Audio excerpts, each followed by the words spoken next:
did you say to Adam? Like, I told Adam.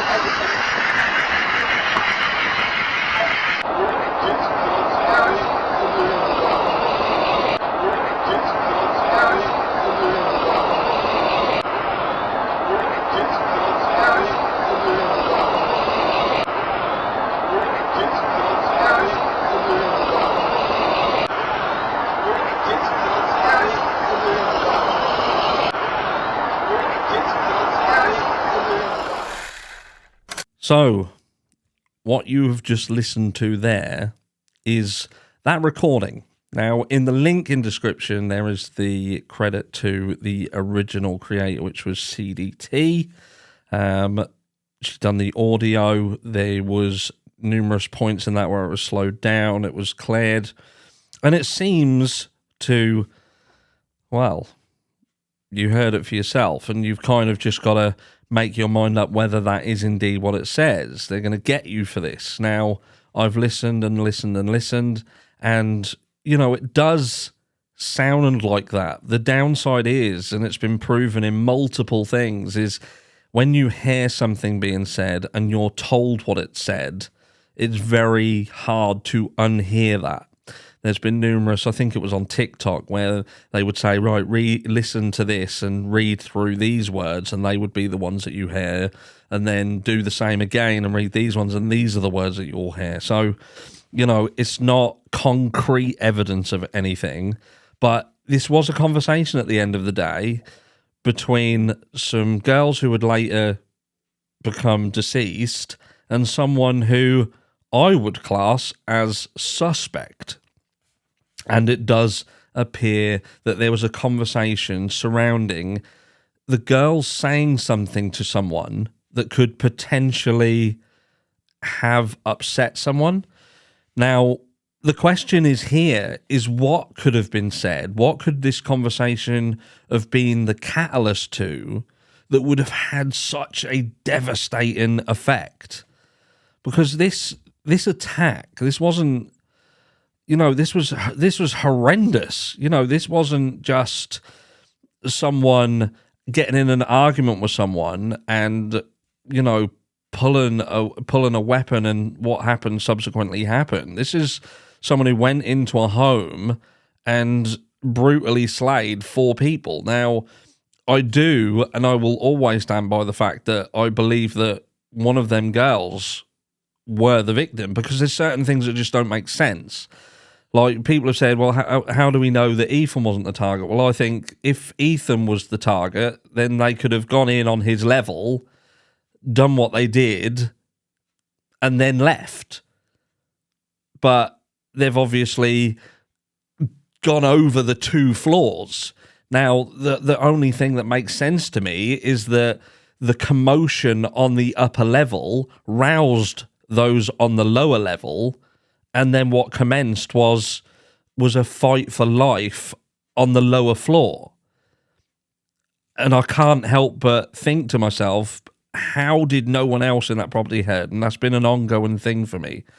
But, you know, this audio and this conversation between these girls and, you know, saying that what seems to be they're going to get you for this, you know, now that could be something completely different. That could, you know, that when you pair that with what happened, that is an issue. And there's so much stuff going on. Obviously, it's Operation White Elantra at the moment as well, where, you know, web sleuths all over are trying to get information that tags this Oregon Elantra to this Moscow, Idaho property. Now, I can't find anything. People are sending me stuff and telling me things, but, you know, we've got to be able to physically see it. See a paper trail, physically see this, and this, so we can say, right, that is nailed. That is a fact. It is undisputable. Now, that does not exist from what I can see. Now, I can see that there's paperwork changes on this property that happened around sort of the 9th of December, when this car information came out. So whether this correlates to someone trying to distance themselves between a white Elantra and the house, I don't know. This to me if someone was this sloppy that they jumped in, say, their own car and travelled to this property and done this, and then got back in their car and drove back, I can't, for the life of me, see that being the case. Because if that is what happened, and this is someone who's tied to the property, and they own a white Elantra, and they've driven, and this has been attacked. Like, I've had people who said, look, this is someone who's connected to the owner of the house, potentially his son, potentially the students who was in there were behind on their rent, etc. I can't see that, not with the number of students who were in the property and they're driving around in, Range Rovers and stuff like that. I can't see him being behind on the rent. I also can't see being behind on the rent being a catalyst for such a catastrophic backlash. But,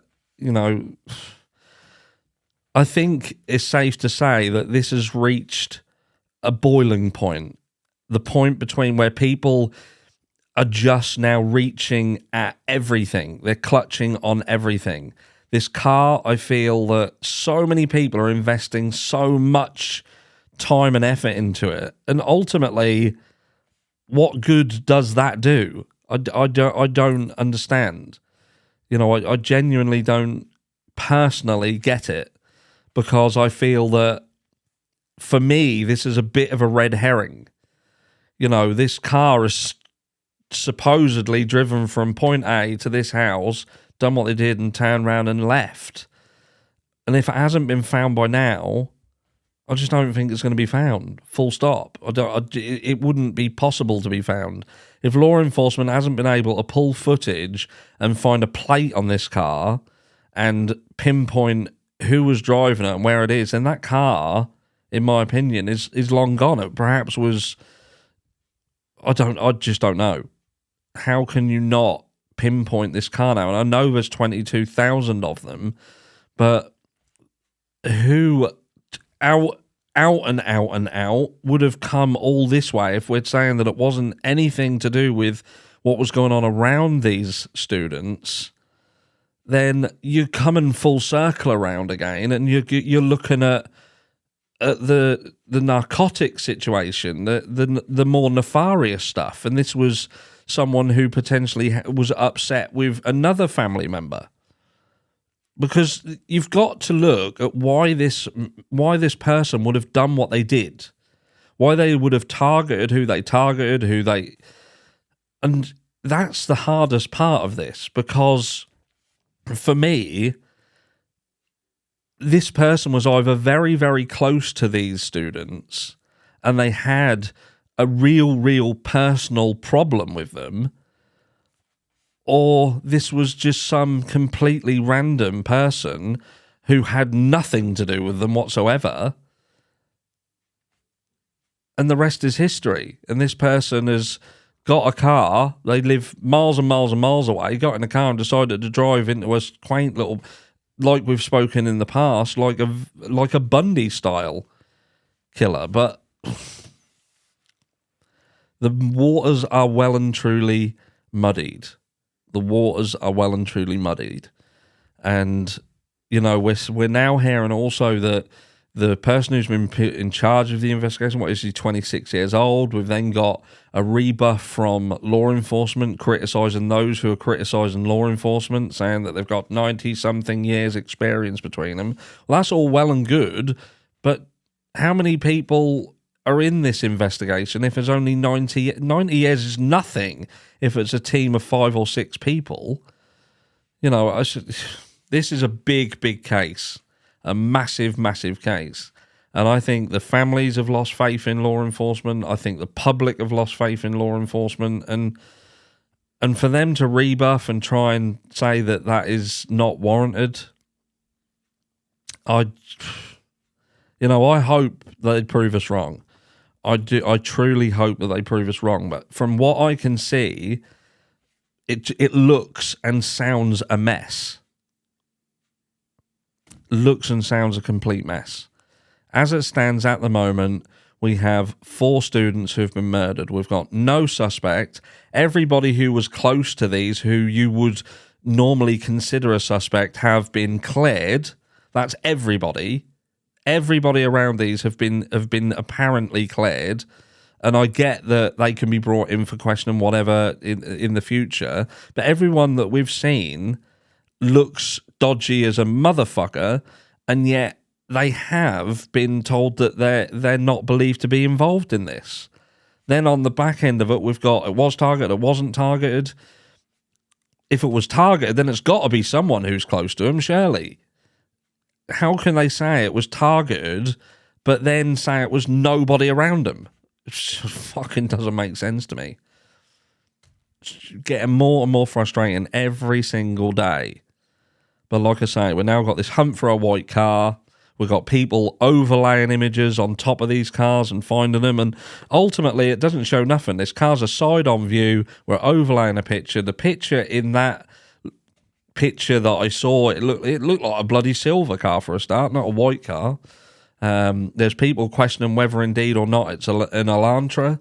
We've got the footage that's from the gas station that doesn't really show anything. If anything, it looks like it's someone going past on a flatbed with a car with no wheels on the back of it. But, you know, I don't get it.